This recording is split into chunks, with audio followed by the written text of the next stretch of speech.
Good day everyone, good day po ma'am. I'm Eloisa Marshall from ECED3A and here I am to present and discuss to you our next topic in ECED36 Infant and Toddler Programs. So please lend me your ears and I hope that you can learn something from this topic. So before I start, I would like to show you some of the images and pictures that are connected for today's discussion. So let me ask you to reflect, observe, and give your own definition about these pictures or images. As what you saw on the slides, these pictures may represent or show some of the possible, ongoing, and current education system here in our country. But future educators take it as a challenge when we were all already in the field of teaching. So these opening questions are also connected to our next topic. First question is, how do we see ourselves as a successful aid in the cognitive and social development of our students? Second is, how do we provide, plan, and develop an early childhood program for this kind of environment or settings? And third, what are the approaches we're going to use to supervise, educate, and inspire them every day as students? For today's discussion, we will learn and know the different role of the infant care teacher. For the introduction, for children in this program, the teacher is the center of their experience. So according to Paul 1990b, teachers in high-quality settings, both family childcare homes and centers, bring many important attributes to the job of guiding infant and toddler learning and development. Infant care teacher lead the educational and social development of these young children in varying working environments. Also, effective teaching is rooted in an understanding that these students are active, motivated learners who have their own curriculum. To facilitate discovery and exploration, we as teachers need to adapt to the strengths, abilities, needs, and interests of each one of them. Remember, a responsive approach with every child provides the key to including children with disabilities or other special needs in this program. The major responsibilities or roles of a teacher are as follows. Infant care teacher first role or duty is to build and maintain positive relationships with families of their students. Positive relationships with families foster two-way communication. When teachers establish an honest, caring, and understanding interchange with family members, children's experiences in the infant-toddler setting become more predictable for them. As described, the importance of discussions with family members help teachers to find out about their approach to care and the child's unique characteristics and experiences. It means that parental involvement can free us teachers to focus more on the task of teaching of our students. So, by having more contact with their parents, teachers, or we can learn more about the student needs and their home environment, which is information we can apply toward better meeting those needs of our students. So, the two-way communication that were mentioned earlier, first is we allow us teachers to interact with our students in familiar ways.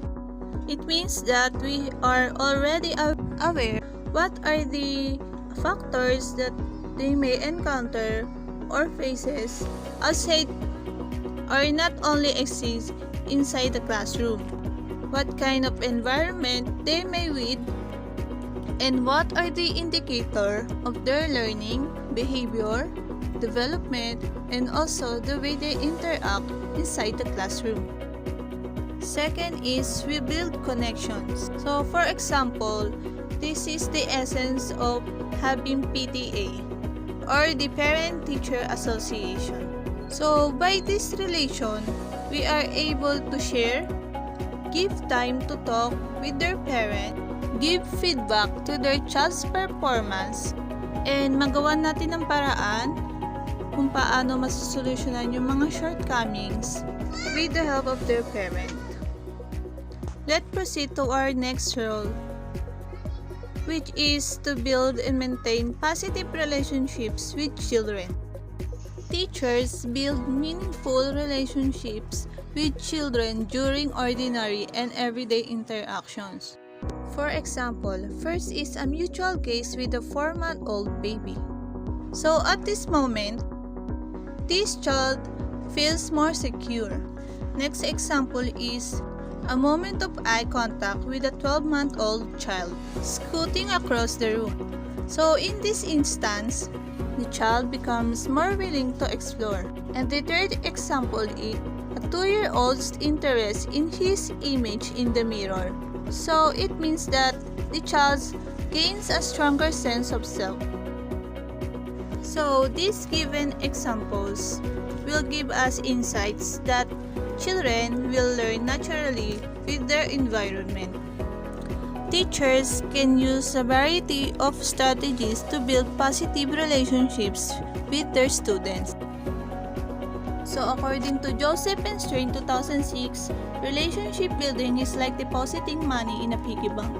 Whenever teachers and caregivers engage in strategies to build positive relationship, it is as if they are making a deposit in a child's relationship piggy bank. So for me, according on this statement, it says that the more we continue and maintain this kind of relationship, magkakaroon ng ipon or collection yung estudyante natin ng stronger connection with us.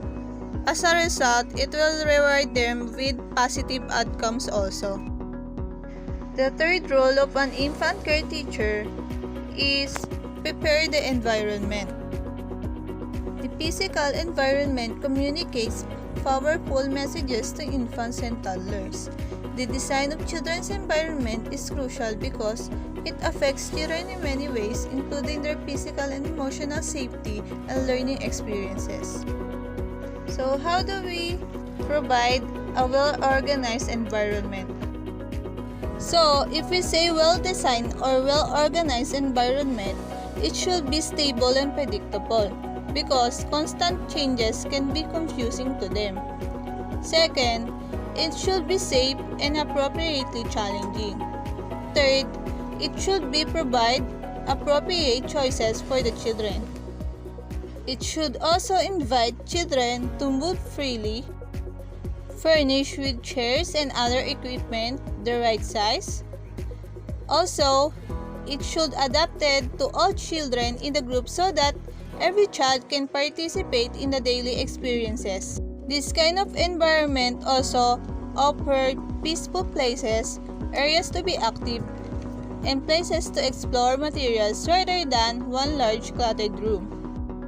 And last, it displayed pictures of the children, their families, and their community, rather than things that are unfamiliar to the children and lack personal meaning.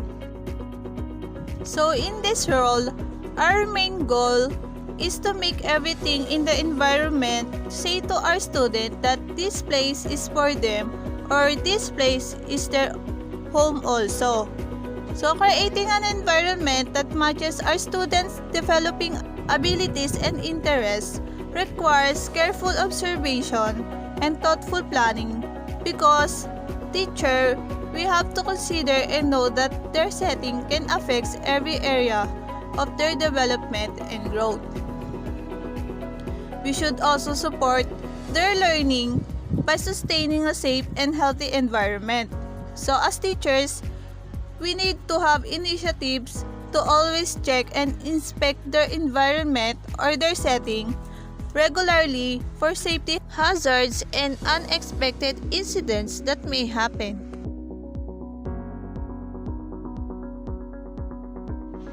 So the fourth role of an infant care teacher is to establish predictable, consistent routines. It means that the heart of the infant or toddler curriculum lies in the daily caregiving routines, according to Lally and others, 1995. So, daily routines such as diapering, dressing, feeding, napping, and even wiping a nose offer rich opportunities for engaging the child's attention and cooperation for learning and for deepening relationships. So, teachers, how do we establish and take these different kinds of routines? So first, we have to personalize caregiving routines. Second, appreciate the ordinary as extraordinary. And third, we should attend to health and safety during routines. Teachers, let us discuss first what is personalized caregiving routines. So, pakibasa na lang po.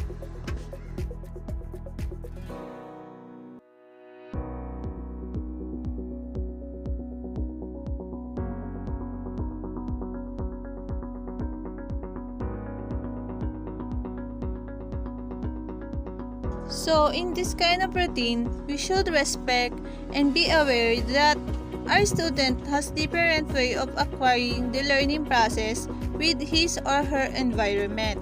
And as a result, we should respect it individually.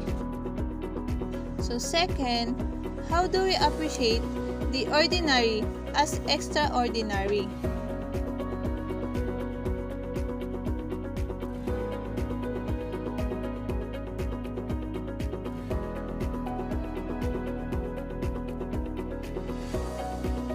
So it means that as they begin to join in whatever way they can, they become familiar with the sequence of activities.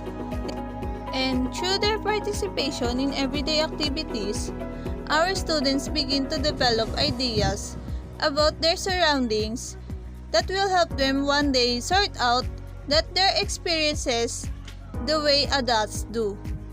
So in this case, routines should be predictable but also flexible enough to allow for changes. And para po sa akin, we should give them the freedom to enjoy a certain thing with their own learning, with their own capability, or with their own effort. Kasi para po sa akin, challenges to na gusto nila ma-overcome, and at the same time po, ini-enjoy din nila.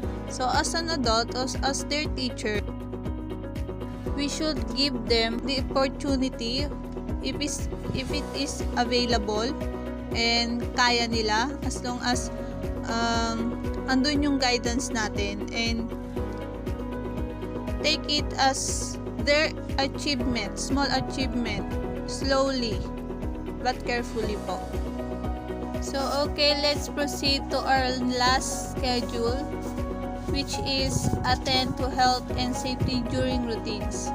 So I will give you time to read it po by your own.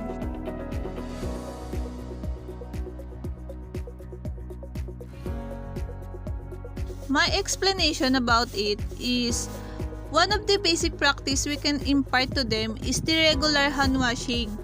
Because teachers, we all know that it is a highly effective measure to reduce the incidence of communicable disease. So ito yung mga nakakahawa po, gaya ng sipon, ubo. So we should work also with families and specialists and follow through on any procedures or precautions that may be required when or if one of our students has a special health need. As I conclude this part, these helpful routines are important because we, as the one responsible for them, we frequently have to create a balance between being predictable and being flexible in carrying out the daily activities we may face or encounter together with our students. So let's all move on to the next role of an infant care teacher. Appreciate physical activity as learning. In the line with Gopnik, Madzop, and Cole 2000, because infants and toddlers are continually learning with their bodies, we as teachers need to attend to motor development and learning in their daily interactions. These students make many important discoveries about people, objects, gravity, spatial relationships, and their capabilities and limits through freely moving their bodies. So teachers, our role about this is to nurture our students' social emotional growth and socialization. Specialists, together with their family, can be a helping hand for us to learn and assist our student who has physical disability with movement and exploration. So, how do we value this kind of activity? So, first, we have to honor the natural process of physical development of our students. And second, we have to plan and prepare to support children's free, active movement. As my explanation, these activities are needed to increase their physical competence, health-related fitness, self-responsibility, and enjoyment of physical activity within their environment or within their setting. By this kind of learning, they can be physically active and move freely with an enjoyable environment, and also it will give them freedom to interact without hesitation. The sixth role of an infant care teacher is to nurture social emotional growth and socialization of their students. Early social emotional development has a major impact on all domains of learning and development, according to Greenspan 1997. So, how can we provide and support each one of them?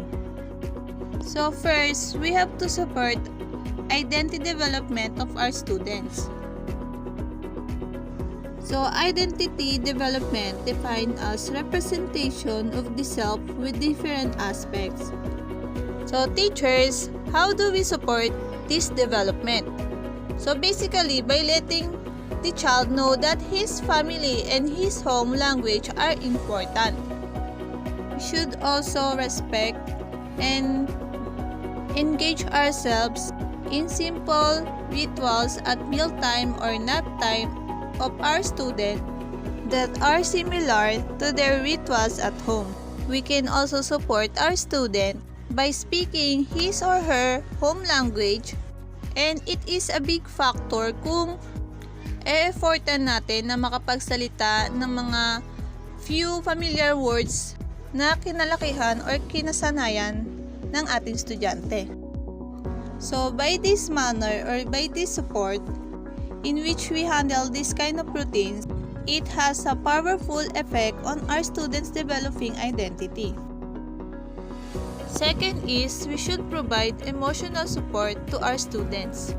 So, in this part, it says that each of us plays a key role in the emotional climate of the room.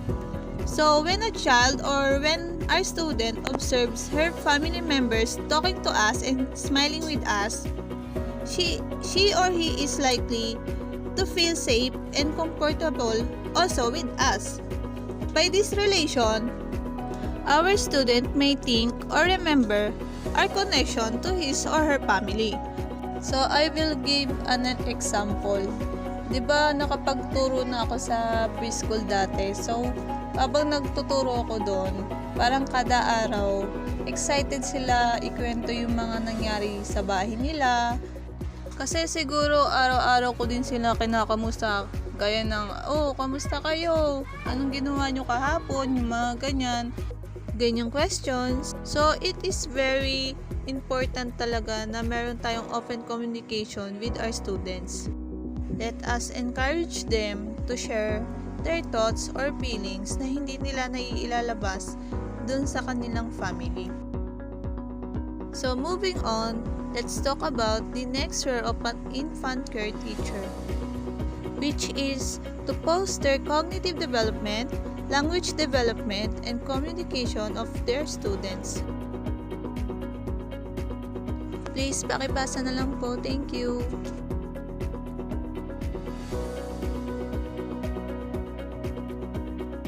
So, how we foster these developments and their communication?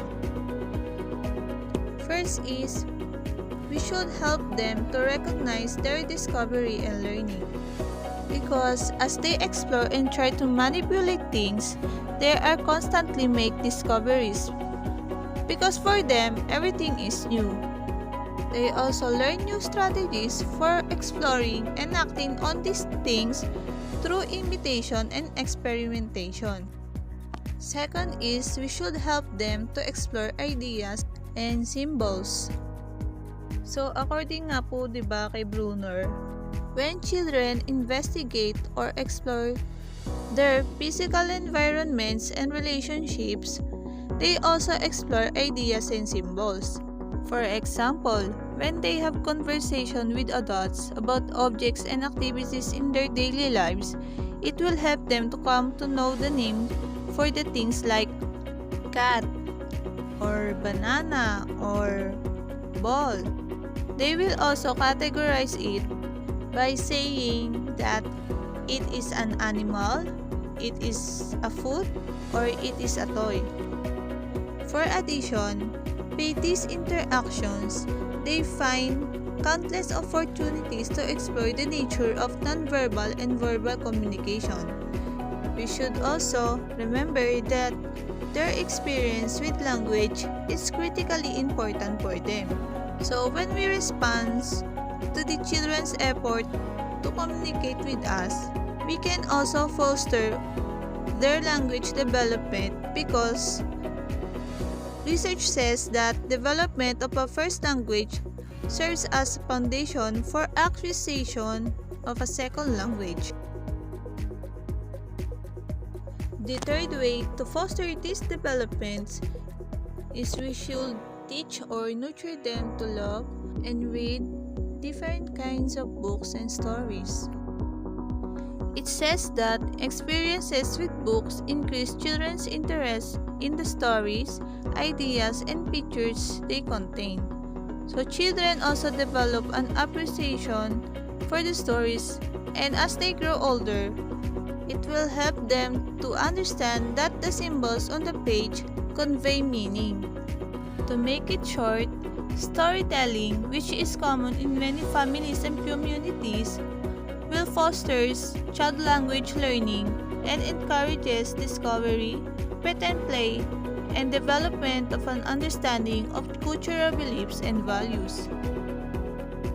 So let's move on to the last role of an infant care teacher, which is to implement a curriculum process. On this process, teachers who facilitate learning effectively are in tune with infants and toddlers as active, motivated learners. Why? Because they appreciate the child's natural desire to learn, observe the student's exploration, and provide encouragement by their quiet presence. Infant care teacher also must look for opportunities to expand on each child's interest through their responses. Each moment a teacher responds, it is a part of an ongoing curriculum process. Also means infant care teacher should need to observe each one of them, document their observations, reflect on their observations, assess their developmental progress, develop ideas, make plans, and execute these plans on the curriculum process. So before I end this discussion, I would like to ask you, what have you learned in this presentation? Before I end this presentation, I would like to share with you what I've learned from today's discussion.